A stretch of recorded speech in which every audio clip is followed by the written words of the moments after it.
Your daughter is dead. But don't even trouble Jesus anymore. Don't even bother with it. Your daughter is dead. There's nothing he can do. Now, if you notice that up until this point, Jesus says nothing to Jairus. Now, when you get on your knees and you pray and you really got an issue that's weighing heavy on your heart, and you ask God and you hear nothing, and God is not talking to you, and you don't know what to do, you hear absolutely nothing. Where is God? Where is Jesus? He's right there beside you, isn't he?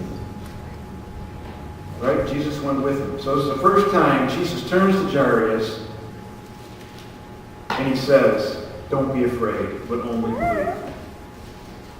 Now he's talked to the woman. We don't know who the woman's name is. Interesting contrast. We don't know the woman's name. We know Jairus' name. He doesn't talk to Jairus, but he talks and spends time with the woman.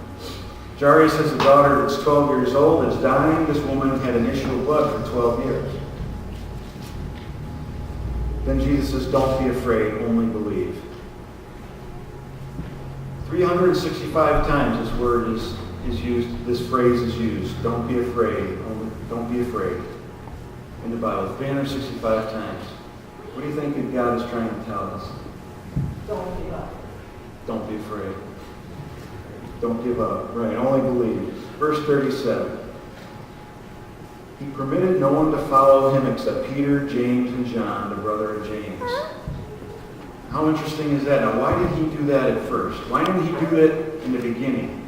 Why didn't he part the crowd and make a beeline from Jairus' house? Now, he could have done that. Now, if you're looking on, if you're not a believer, you're looking on, you're going to say, Jesus looks a little, maybe, his ADD is probably a lot worse than my ADD is. Probably a little dyslexic, maybe a little schizophrenic. What's going on with this guy? He's just not making sense. He puts the people out, when, he should have done that in the beginning. It's just not making sense. When we turn to Jesus and he asks us to do something, and he asks us to live a certain way, it doesn't make sense sometimes, does it? It doesn't always have to make sense to us. And when he came in the house of the ruler of the synagogue, he saw a tumult, and those who wept and wailed loudly.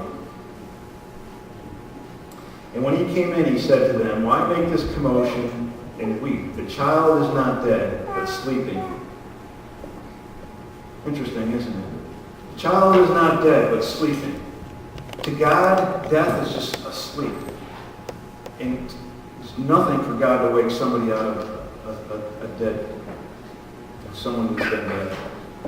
And so verse 40, they ridiculed him, but when he had put them all outside, now it's interesting, now they ridiculed him.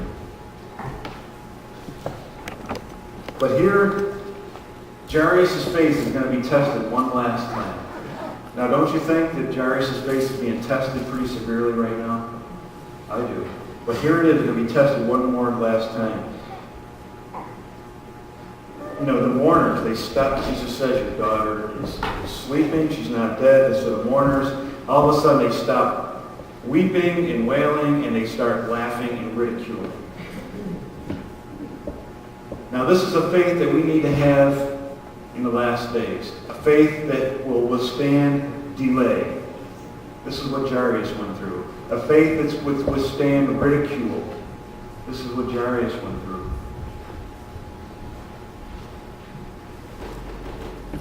But when he had put them all outside, he took the father and the mother of the child and those who were with him and entered where the child was laying. Then he took the child by the hand and said to her, I say to you, arise, little girl. And immediately the girl rose and walked, for she was 12 years of age, and they were overcome with great amazement. Praise the Lord. Now here again, Jesus, remember what he did with Lazarus? He said, Lazarus, come forth. Again, little girl, come forth. Because the power of Jesus Christ could resurrect everybody who was sleeping in the ground, in the dust.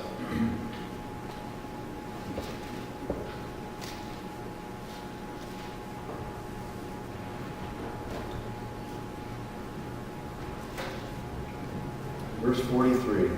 And he commanded them strictly that no one should know it. Now, why do you think he told them no one should know this? He was being around it all the time. He didn't say that just to sound humble. He really was, they were waiting to kill him, and he just had to run. Right, he had to be careful what he was doing at times.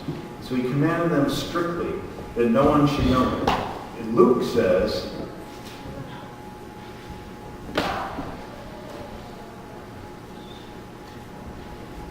and you know, the parents were astonished, and he says he charged them to tell no one what had happened.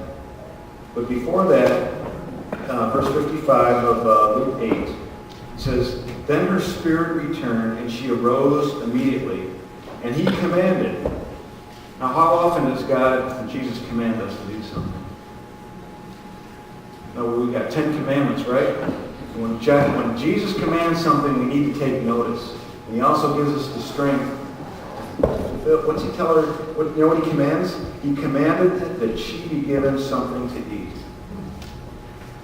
Now, you know that Seventh-day Adventists have a health message, right? And majority of our medicine is in our own homes that we need to heal our bodies. And it's the food that's on our table sometimes. I'm saying the good food, the leafy green vegetables. You know it. You know the routine. The good stuff. You think that he gave her a Pepsi and a bag of chips and dip for something to eat? I don't think so. But he commanded her to get something to eat, to regain her strength. Now, I promise that this is short and sweet, and I think this is a great lesson for us. Is Jairus' faith, you know, the faith that we need. We need a faith that will withstand delay and ridicule, and I pray that this was a blessing to you this morning.